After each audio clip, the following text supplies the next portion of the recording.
শক্তি ও পুষ্টিতে ভরপুর ডিম, এই স্লোগানে বাংলাদেশ সহ বিশ্বজুড়ে পালিত হচ্ছে ডিম দিবস। 1996 সালের অস্ট্রেলিয়ার ভিয়েনায় অনুষ্ঠিত এক সম্মেলনে ডিমের পুষ্টিগুণ ও অর্থনৈতিক গুরুত্ব তুলে ধরতে এ দিবস পালনের সিদ্ধান্ত নেওয়া হয়। তখন থেকেই বিশ্বের 80টির বেশি দেশে নানা আয়োজনে পালিত হচ্ছে এই দিনটি।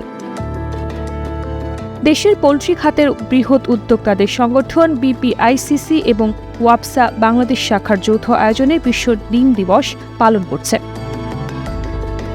বাংলাদেশে এই দিবস পালনের সূচনা হয় 2013 সালের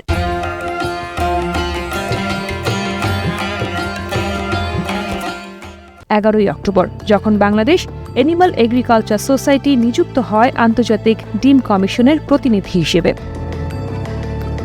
ডিম শুধু স্বাদের জন্যই নয়, এটি একটি সম্পূর্ণ পুষ্টিকর খাবার। এতে রয়েছে প্রোটিন, ভিটামিন, মিনারেল সহ শরীরের জন্য প্রয়োজনীয় বহু উপাদান।